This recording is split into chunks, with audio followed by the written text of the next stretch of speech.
guys, kinain ko na siya ng kahit walang utensils. Tawag na nun? Naiya kasi ako eh. Maanga pa lang kasi ayoko na mag-English. Ayoko na mag-English. Wala talaga siyang utensils. So next time, pag pupunta ka sa ibang bansa, siguro, pwede bang magdala ng utensils? So, ayan. Yan yung damit ko for later on. Maganda yan. Outfit ko yan. Pero hindi ko siya sinuot. At ito muna kasi kanina yung buhok ko. Te, tignan mo, te. Oh. Te, baka gusto niyo mag-sponsor. Pang ano lang. Oh, looking for a sponsor ng Hair Lalu. Buti na lang, Pinoy ako. Pinoy na hindi marunong magkamay. That's why. Ano sarap ng egg nila ha. Namimiss ko lang yung jowa ko kasi. Pag Jollibee, lagi yung corned beef. Kinakain namin. Binibigay niya pala.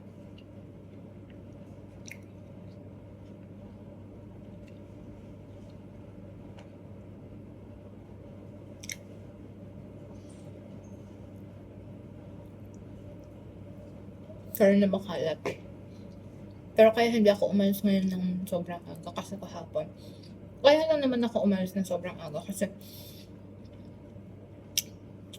I thought mapupuntahan ko kaagad yung location ng company ng jowa ko. Yung Singapore side nila. Pero nagpaikot-ikot talaga ako dito. I hate you, Google Maps. So, dahil Pinoy tayo, nagkamayan tayo.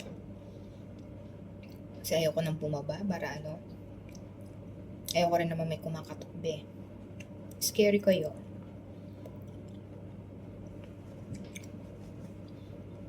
Well lang, kasi nag-off yung ko. Nag-off yung screen ko. Noorin niya na lang ako. Tapos ang aga-aga, bet. Babasa ako sa WhatsApp. Parang ayoko nang umuwi ng Pilipinas para magtrabaho. I hate you. I hate you guys. Ang dami naka-pending. Kasi yung work ko iba-iba eh. So, marami talagang pending yan.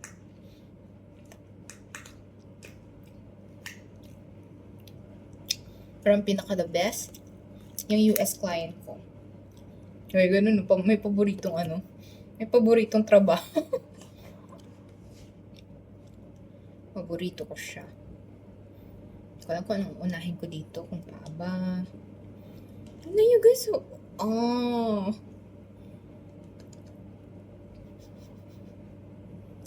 Sabi ng friend kong Indiano, kasi Indiano yung kasama kong kumain kagabi. Ayun, sabi niya, I should try Jollibee of Singapore or different countries kasi magkakaiba ang lasa niyan. So, ayun, trinay ko ito. Kasi wala akong makitang yung parang iba. Sa Vietnam kasi, alam ko kaya may in-order akong iba doon. Kasi nandun sa menu nila yung iba. So, ganun. Doon sa Pilipinas kasi wala yung mga yun eh.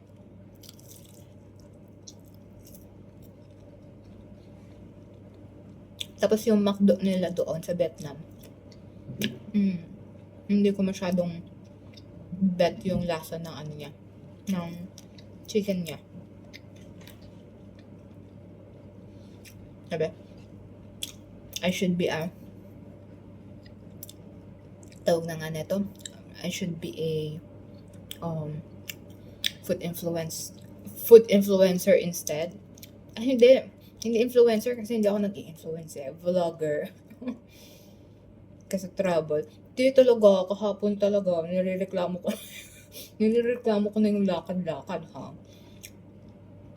But in order for you to be a food vlogger, so gano'n, you need to deal with some lakad-lakad.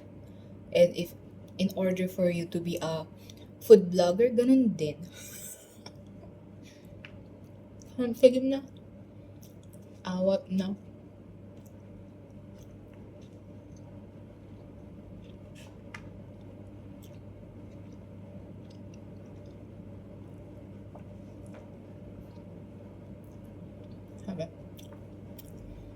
Wait lang, kukunin ko yung... Actually, akala ko meron siyang ano. Kaya pala siguro 6 USD dollar, ay USD, SGD dollar lang siya. Wait lang.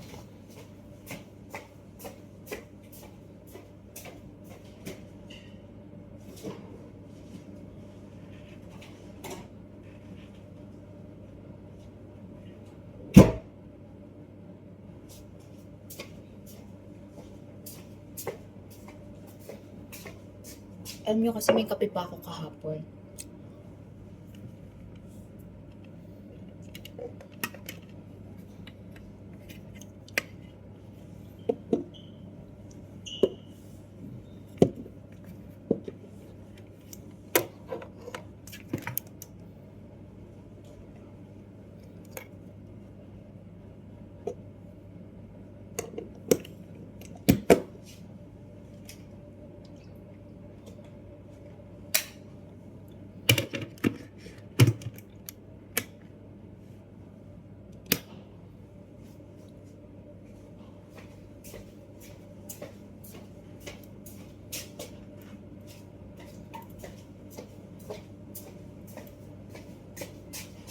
So, ayan guys. Nagpapainit lang ako.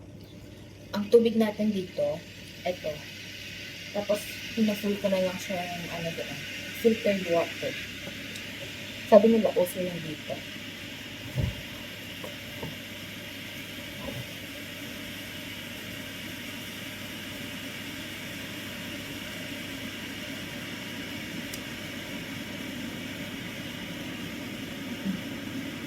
Usod na ako. Usod dito yung inuulit yung bottle. Doon kasi sa Pilipinas, di ba once lang? Kaya depende sa'yo. Tapos, tinatapon na natin.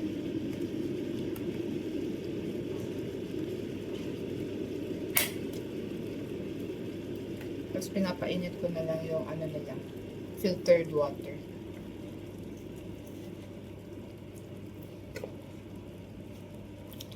For someone na mahilig sa maalat, dito lang kasi yung ano ko. Okay naman yung chicken nila.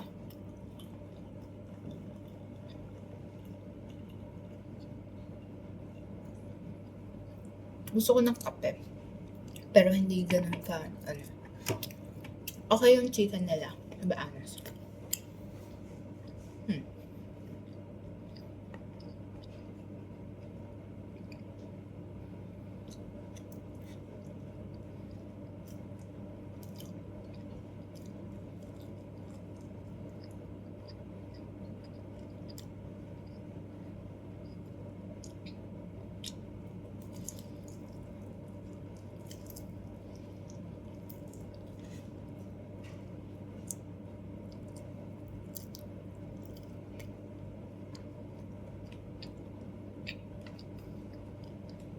Lambot. Okay yung chicken. Tapos, medyo maalat-alat. Para sa taga-Pangasinan, mas gusto ko yan.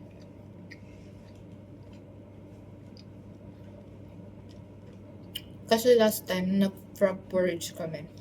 Tinanong ako ng friend kung Chinese Singaporean. Kung kamusta daw yung lasa. Siyempre, as taga, Pangasinan, hanapin ko talaga yung lasa ng But overall, okay naman.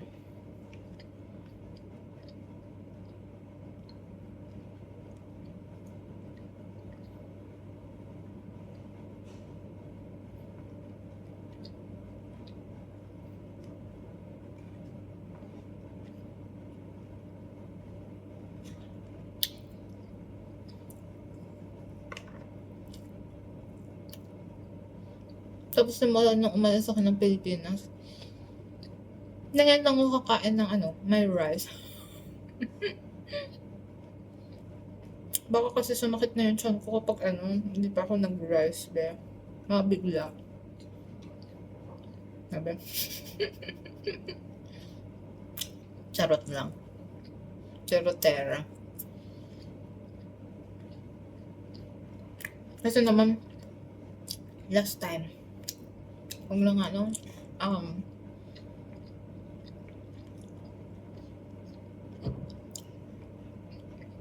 Ano ba ang reason ng hindi ko pagkain? Kasi wala akong mapusuan talaga ditong pagkain. Like, ang dami kong nakikita pero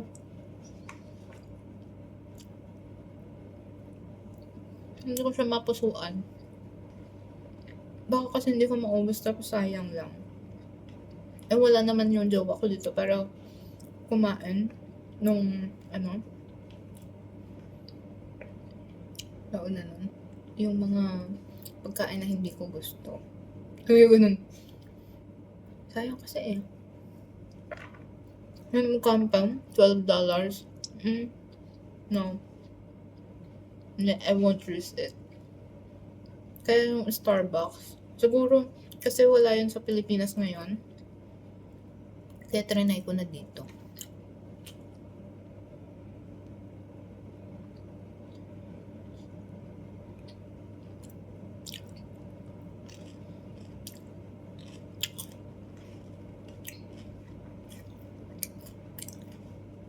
Paano na lang pag sa India niyo ako pinapunta, di ba?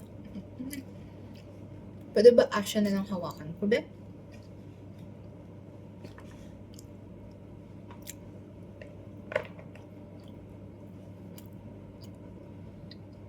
Okay yung kanin nila, pang Pinoy talaga.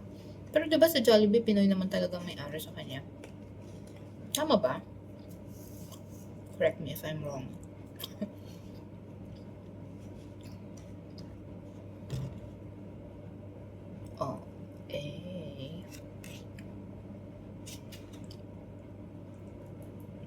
Ito yung part na gustong gusto ko tapos ayaw ng jowa ko.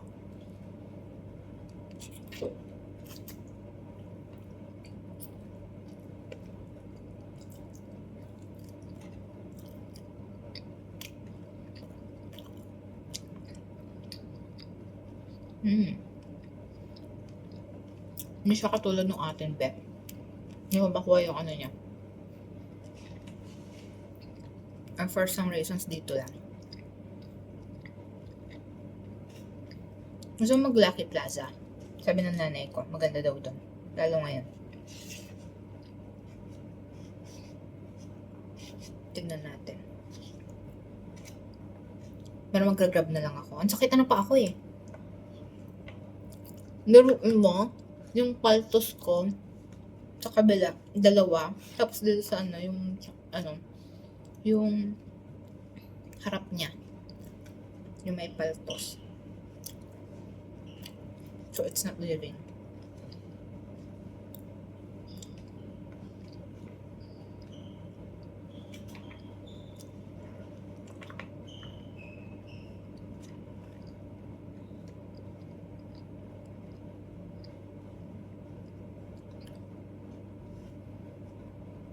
Siguro ang nagulat lang ako kasi walang bidet dito. Walang bidet sa mga pinuntahan ko, be. Kasi, sa Vietnam, kung compare na sa Vietnam, may bidet. May mga bidet sila.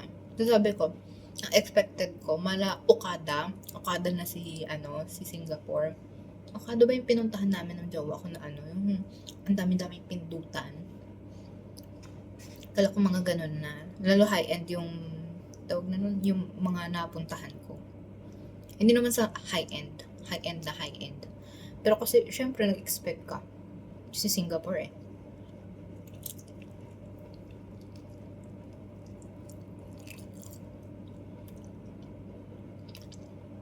Sabi next time, nakabantay yung babaeng to. Ang dami yung sinasabi.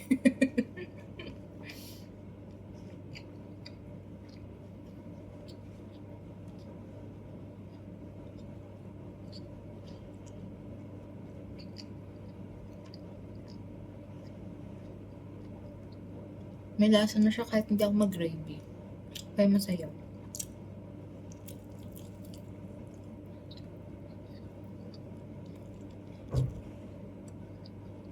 Sarap.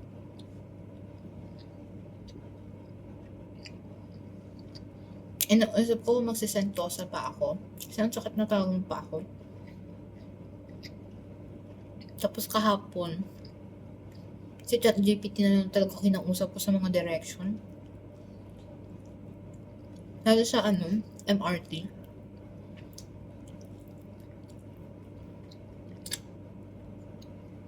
Well, hindi ako magaling sa direction na.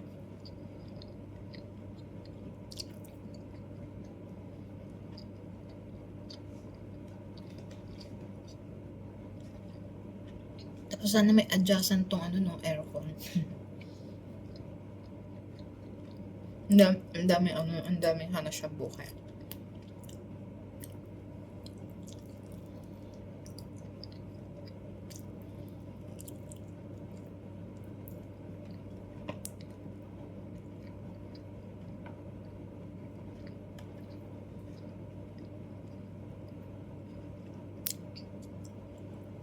Ayun na. Yun na yung journey ng chicken ko. Ubus na. So, hindi ko naubos yung gravy nila.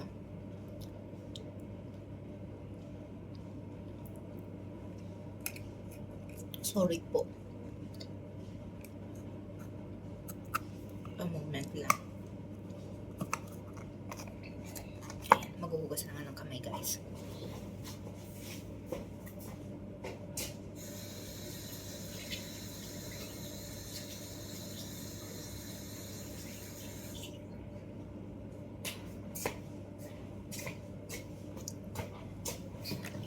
Sana may maglinis ng kwarto ko for today's video.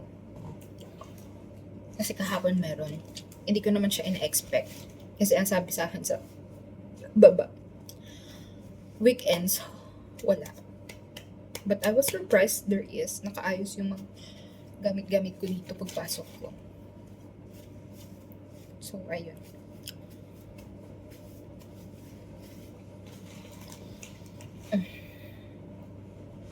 Liligpit lang ako. Tapos gogora na tayo sa Lucky Plaza.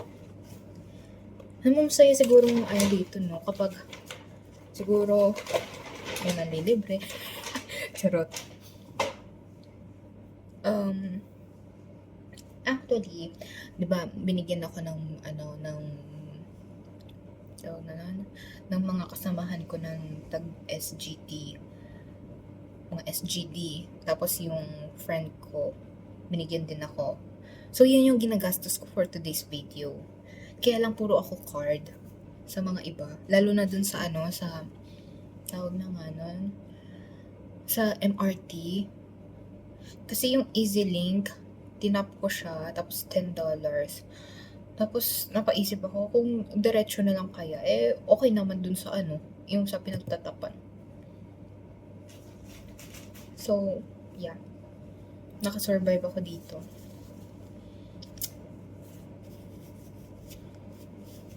Siguro next time, sa ibang location naman ako. Yung Jen. So, yung ganun, no? Tapos ako na yung magbabayad, mga ganun. Ang kapal ng mukha mo, te. Kala mo ba, ka na talaga? High-end, influencer. High-end influencer, vlogger. Alam mo, yung hirap-hirap suklayin ng buhok ko.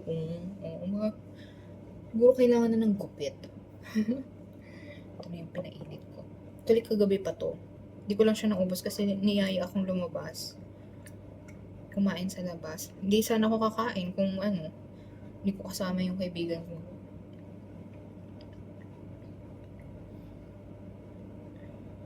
Yan siya.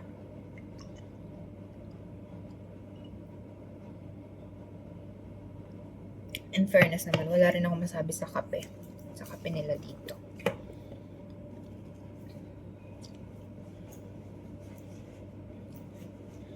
For safety purposes, nandito kasama ko yung mga aking wipes, and wipes din. Pero, hindi siya wet wipes.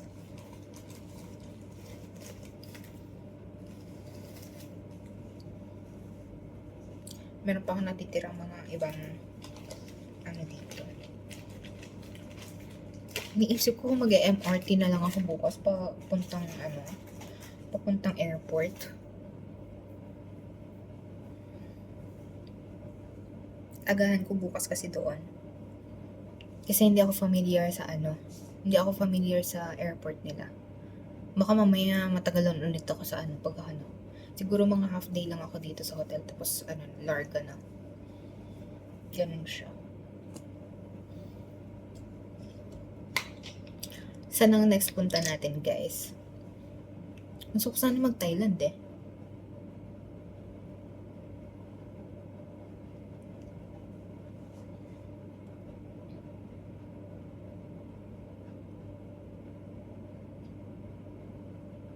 Thailand. Sarap na naman ng jelly. Kaya lang sana hindi sumakit yung tiyan ko.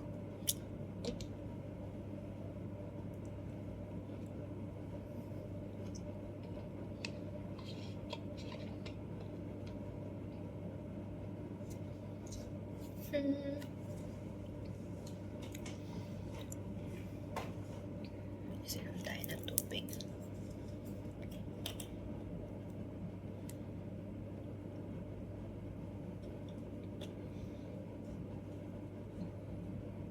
So, ayun guys. End na natin to. Kung nakita nyo man ito, like, subscribe, and follow me for more. Thank you!